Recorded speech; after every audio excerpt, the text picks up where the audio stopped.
Greetings, I'm Solidus-Skully, and welcome back to the Devil May Cry 3 commentary, where we continue to progress ever upwards. And yeah, this is still part of the same mission. It's just happening after your lady boss fight, and then you get her weapon. I figured I might as well show it off for solidarity's sake. Continuity, what have you. And yes, we continue to fly ever onwards, ever upwards. There is no items apart from a paltry red orb. And I mean, really, those are rather easy to get. I mean, this isn't fucking Devil May Cry 1 territory where red orbs were fucking rare to come by and you really needed to, you know, sort of penny pinch and save to, you know, get all the abilities in one fell swoop. No, now red orbs are about as common as the plague. Stop wasting time, Dante. You're always wasting my time. Anyway, let's shoot the door, and we get yet another presentation of the results screen, which I haven't really been showing all that often.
Oh god, truly he has the power!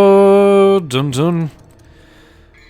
Yeah, not really too much else to say. You can upgrade Cleaner Ann a little bit more, and goodness knowing I have the orbs to do so. And now we're already maxed out. There's not much we can do. And yeah, Mission 17. Still kind of a bit of a dullard kind of level to me. Again, more padding through areas we've already seen before. And you know, a bit of a platforming section that isn't very well thought out, and one that's kind of really easy to fuck yourself over and fall off. But not to worry, as I mentioned beforehand in the previous couple of parts, again, Mission 17's pretty much the last of the bullshit. From Mission 18 onwards, yeah, we pretty much get into the good shit. So, yeah. Dante's facing some inner demons, apparently. Fucking news to me. He's been pretty much fucking Doolally from fucking moment one, really, so who the hell knows. In any case, though, this is some of the gunslinger moves you can pull off with Kalina, and you pretty much have like a salvo of missiles that you can pretty much launch off from its little side pocket here and there. I'm gonna assume that lady pretty much tripped this thing out and modified it over the course of the game, but yeah, it also has like a fucking bayonet knife hook that you can pretty much shoot into enemies, and yeah, paltry one big-ass missile shot. And yeah, overall, not too bad. I will say, though, that later games do Kalina Ann much bigger justice, and, I mean, especially by Devil May Cry 5, when you get to dual-wield the fucking thing. Ooh.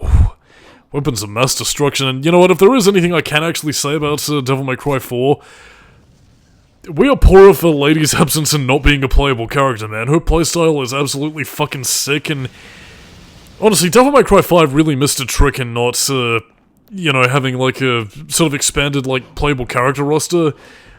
I mean, at the very least having, you know, Trish and Lady back by using their move data from Devil May Cry 4 if they absolutely had to. I mean, it was fun, but the fact that they didn't include it in 5 is just kind of disappointing. All we got is Virgil, and that's pretty much it, really. But yeah, in here is pretty much the same sort of like, enemies have double trigger, hit the switch to disable it, fucking do lolly thing, so yeah, all you really get for that is pretty much a gold orb for your efforts, so yeah, whatever. And now Dante enters the movie Cube, where no matter how far it rotates, he'll never get out. It is a bit of a cool looking area, and it actually has like a nice bit of visual design, which is, again, it's like a, I don't know, I wish I'm gonna be saying this a bit more often, but I kind of wish the game had a few more unique areas like this, and again, it sort of delves more into, you know, the whole idea of, you know, the Tema Negru being more like, well, again, like more of a device. Again, it's something that's sealing away the demon world, and as a result, it, you know, again, I'm sure, you know, the gothic horror, you know, castles, decrepit, you know, medieval torch devices sort of thing would have still been there, but I mean, I feel like if the Tema Negru had showcased a little bit more areas like this, you know, where it shows the sort of immaculately clean surfaces that, you know, this is demon technology, and, well, again, something that looks a little bit too alien to really be constructed by man. I don't know, this sort of thing I feel really would have given the game a little bit more of a stronger visual identity, because for a vast majority of the game, while Devil May Cry 3 does sort of hold its own, there's a lot of aspects where it really sort of, it feels like, you know, if you squint your eyes, you might as well be looking at the first game again, or, you know, Devil May Cry 2 in terms of some of the city stuff, so I don't know. I mean, I'm not saying that DMC3 has terrible art design, it's just that, you know, all the cool shit is few and far between, and everything else, it's not terrible, it's just stuff that we've already seen before, which is kind of disappointing. Now, you might be thinking, as I also did during this segment, that, you know, oh, use Trickster, that'll pretty much give you a bit of an air boost and a dash to get you to where you need to go, but, yeah, sadly no, you pretty much have the same sort of arthritic platforming controls that you had in Devil May Cry 1, and, yeah, one feature from Devil May Cry 2 that 3 doesn't have is the ability to fly. No aerial heart devil trigger amulet. I suppose you can technically sort of, glide, but again, even if you're using, air raid via the Nevin power-up or anything else, you don't really have any way to sort of gain elevation, so yeah, I mean, it doesn't exactly trivialize platforming, but it does make it a much more bigger pain in the ass, and quite frankly, it's, kind of, again, a drop of piss that spoils the broth, so to speak. Anyway, I think there might be something over there. I can't quite remember, but, yeah, that was pretty much the crux of what I was mainly doing over here. It's not too difficult unless, of course, you get a little bit exploratory happy, but, then again, people platforming in Devil May Cry, again, unless your name is, the Devil May Cry reboot with the DMC Dante Makes Cookies Devil May Cry, or, well, Devil May Cry actually, no, did 5 have platforming? No, not that I can really recall. So yeah, again, unless your name is the reboot, don't involve platforming, because it sucks. But yeah, more padding and more enemies to fight. This isn't really where you need to go, it's really just a secret area there for you to find a blue orb, which is really the only reason why I'm even showing all of this off. But I mean, again, it's, to kind of go back to what I said beforehand, like, I mean, again, we've seen these enemies before, like, I mean, again, the fucking archery fuckers and... Are they called the Dullahands? I know the Hell Vanguard is there as well, but... fuck it. It's just shit we've already fucking done, it's just kind of a little bit... I know these enemies have to be there, just I would have appreciated maybe some of the newer boys to, you know, really sort of make the palette feel a little bit more full, so to speak. I mean, again, to use an example, it's kind of like using, like, the basic, you know, Malay Island puppets, you know, like when you're already in the depths of hell, which is just kind of a wee bit pish, to be honest. I don't know, I mean, the fact that they're still using, like, a lot of the 7 Hell Prides, Lusts, and whatever else at this stage in the game, and, you know, even the basic cast, like, you know, archery boys is just fucking... I don't know. It just feels a little bit sort of like, either we have too many enemies on rosters, so fucking might as well use them where we can, or wherever the enemy designers feel like placing them in the level map, or fucking whatever else, really. I don't fucking know. All I know is that it's just tedious. Much like these complaints that I'm making about the game's tedium. So allow me to tedium you by tediuming me that was tediumed from the game being tedious. Tedi.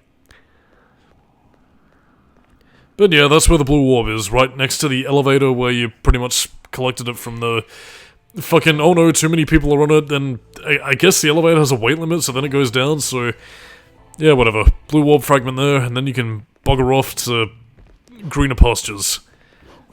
It's telling that, again, I'm trying to showcase off Trickster here, to pretty much thinking that it would save me in a platforming jam, but it doesn't. And, yeah, I'm also reminded why I don't really use Trickster all that often, because, I mean, again, apart from the sort of, like, teleport above an enemy and pretty much slash them down kind of ability, nothing really interesting happens. Except for this little point right here, where it seems we have an old friend paying us a visit. Hello there, Jester. Or Arkham, as he is so known.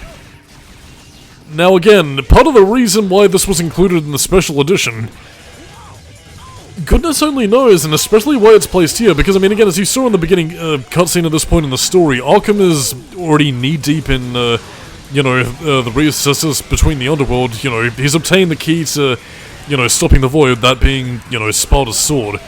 So in this case, what exactly is he doing here, and why is he fighting Dante in his Jester form? I mean, again, it's special edition exclusive for a lot of the Jester fights here, so it's probably just more of like a non-canonical sort of like a, you know, we had some cool design fights, let's have the player have fun, really. Which, I mean, I wouldn't really mind, but I mean, it just comes across as like a little bit odd that they have sort of Jester showing up here as opposed to, yeah, whatever, really. But again, to talk about the fight itself, it does have an additional phase where it does escalate and challenge, obviously, so again, I mean, it does follow the rule of a 3-phase fight thingamajig, so no real complaints. But yeah, to talk about it a little bit more as we continue to whittle down Jester's health, yeah, I guess to kind of get into it, really. Jester and Arkham, I guess, well, that's kind of the thing here, really. I mean, again, I said that it's probably more like a non-canonical fight between Dante and Jester, but there was actually something where, initially in the game, Jester and Arkham were actually two separate entities. Again, Arkham was initially going to be his own character, and so was Jester. Jester basically being a demon who worked for Arkham. I guess part of the reason why they merged them was, I guess to sort of further tie in the whole theme of, you know, people valuing humanity, you know, that side being represented by Dante and Lady, whereas, you know, valuing power and might and throwing away your humanity in exchange for demonic godhood being reflected by Virgil and Arkham. So yeah, I guess Jester being Arkham's devil trigger was pretty much the impetus of why that pretty much ends up happening. But I mean, either way though, I think it probably would have explained a little bit more, well, I don't know, that's kind of the thing really. I mean, I did mention beforehand that it probably would have been a bit more interesting if maybe Jester was the one in complete control. You know, and they did kind of stick with the whole sort of like, you know, Arkham was a, you know, a man who revered Sparta, not necessarily for his power as we see in the game as we know it now. You know, out of, you know, a level of genuine respect and, you know, was possessed by Jester. And has kind of a Jekyll and Hyde thing, which probably would have added a little bit more drama to the stakes of, you know, having to kill Arkham in order to stop Jester for good. But Jester obtaining the power of Sparta and, you know, essentially playing out a few aspects of the game, as we'll eventually see. But, yeah, the game doesn't really do much of that by having Arkham and Jester be one and the same. And I mean, if they were meant to be 2 or 3 minions, then really, why didn't they just sort of incorporate this boss fight as intended to begin with? So, I really don't know. Weird decisions made during this game's development. I mean, which is kind of weird, really. Like, I mean, again, Devil May Cry 3 doesn't really seem like the game from, you know, both what I've heard, read up, and everything else. So, like, I mean, everything compared to a lot of other Devil May Cry games, really, seems to have gone relatively smoothly behind the scenes. So, again, I don't think it was development troubles that really afflicted this game. It just seems to have been some bizarre decision-making that just seems to... I really don't know. But anyway, this is the 3rd phase thing. He shields you in, like, a quarter of the arena and plays a game of ball go round while invisible hands try and grab you. I guess basically just as everything in the kitchen sink approach, and I guess maybe in one of the initial drafts this was meant to be where Jester would die, Dante would defeat him, and then, I don't know, shoot him in the face and go, "Huh, looks like I finally shut that clown up. I'm the only clown around here. Chimichangas. Yeah, I'm cool, dude." Jesus, I've become really fucking cynical. I don't know, maybe if I was 13 years old and playing this game I would have found it cool. You know, like a majority of the fans who played this game for the first time. Oh, yes, I went there. I'm implying that people being juvenile is why they like this game, and not because of its quality gameplay, or interesting story beats or characters, even despite themselves. Because I'm a hypocrite.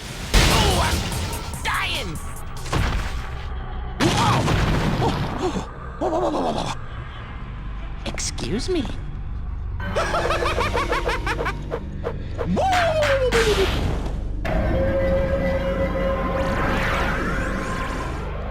Sorry, was that tirade a little bit too cynical for everybody? Well, much like Jester, I'm going to say, excuse me. But yeah, you don't really net anything from that fight, and again, apart from the first Jester encounter, you don't even really have to fight the guy at all, so you can pretty much just pass on by and give nary a feather ruffled, really.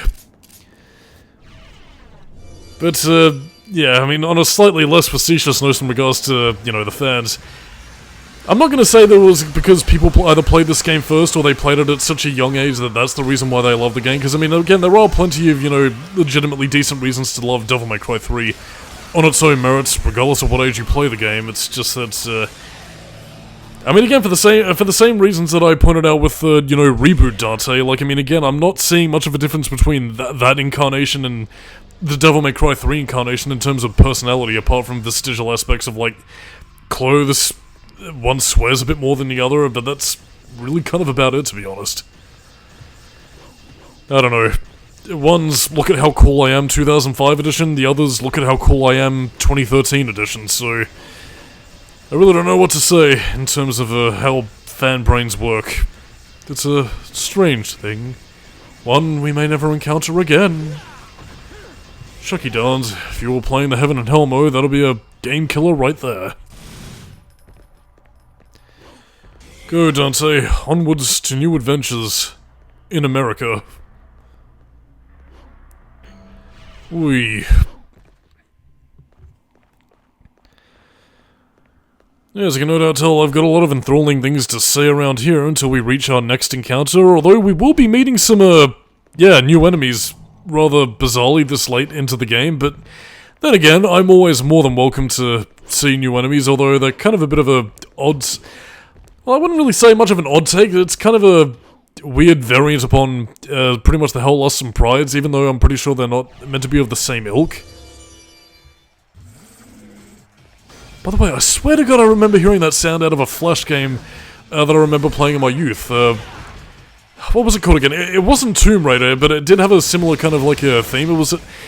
Again, for those of you who you remember the game, I think it might have been on like websites such as like Armor Games, Miniclip or stuff like that. But I can't quite remember the game's name. I know it was something similar to Tomb Raider, but it was like again that teleport sound that you know, these creatures utilize. It was pretty much the same teleport sound effect they used in that game, where you were pretty much this. I know it was based on ancient Egypt. You were playing as like Howard Carter. Howard Carter? Was it Thomas Carter? Basically the guy who discovered Tutankhamun's tomb and pretty much evading your way through ancient Egyptian tombs and, well, I mean, getting gems into portals so you can activate them and go to the next level. That was, Crypt Raider, that was it! Yeah, Crypt Raider, the Flash game. We're using the sound effects of the teleporting from, these enemies. Which one came first? I'm gonna say Devil May Cry 3, but I think, Crypt Raider might have come out in 2004, so maybe it was a stock sound effect. Who knows, but either way, that sound effect made me very happy. In any case, though, to kind of talk about these enemies, they're pretty much most of the... Well, they're pretty much most of the Hell Prides put together, really. Again, they pretty much have the shifty dodge and charge away abilities similar to, you know, the Hell Lusts. They pretty much, you know, teleport around. And, yeah, they also throw exploding shit at you, so... Bit of a jack of all trades, really, and a powerful enemy for this point in the game. Kind of making me wonder why they weren't the more dominant enemy utilized towards missions 14 through 17, really. I mean, okay, they are introduced in Mission 17, but I mean, it's a bit late in the fucking evening, you know, for lack of a better phrase, but it's neither here nor there in this case. But finally, we've made our way through the boring sections of pretty much everything we have to go through. The interesting parts of the end game of Devil May Cry 3 finally begin now. At long last, I can rest. Yes, rest. By which I mean actually have some fucking enthralling things to say, and actually begin to speak positively about Devil May Cry 3. Oh, holy fucking shitballs, Solidus-Skully, are you okay? Do you require medicine? Speaking positively about Devil May Cry 3, has hell frozen over?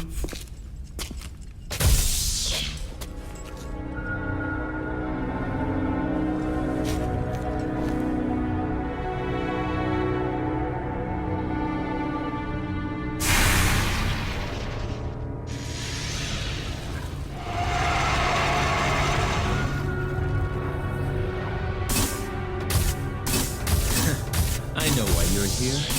You're here to ask me some questions. Well, too bad.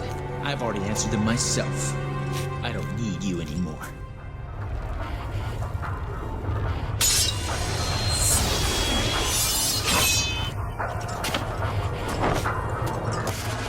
Come on, poser. There's only one poser here, buddy, and that's you. Ooh, yeah, sound the air horn or whatever fucking meme shit's relevant these days. I don't fucking know. But yeah, this is, the shadow of the Dante. I'm kind of, again, the fact that it's also utilizing, you know, Dante's doppelganger in shadows and also utilizing the double trigger, I guess is kind of meant to be Persona, you know, Jungian psychology, shadow of the self. Although I think that was more of a thing in Persona 4 more than it was some of the other games in the series, but yeah, you can only damage Shadow Dante in the light, so yeah, avoid his burst attacks and yeah, make sure you pretty much turn on all the lights and yeah, you can pretty much do the most damage to Shadow Dante when you turn on all of these flashlights here. You can do wee bits of pip damage if you step into him there, but you won't get the full effect until you turn on all the lights to pretty much expose him into the light.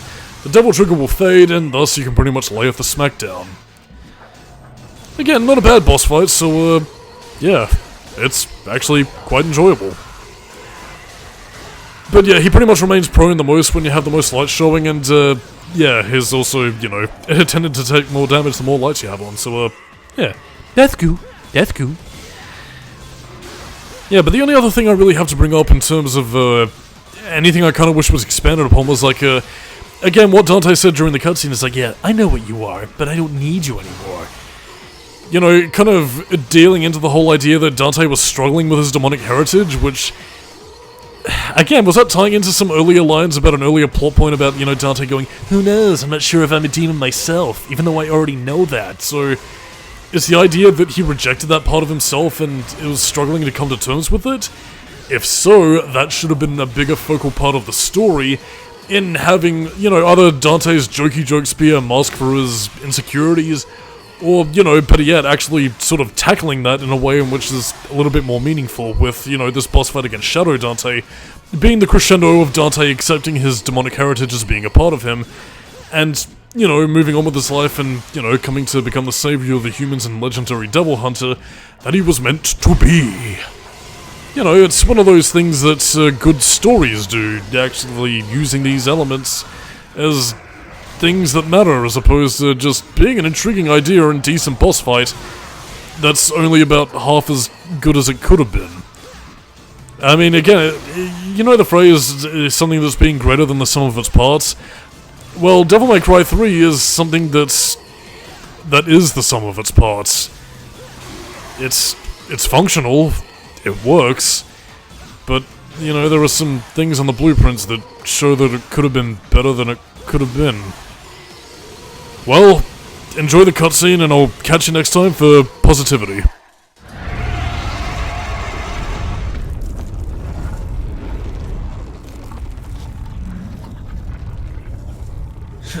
Thought I lost my shadow for a sec.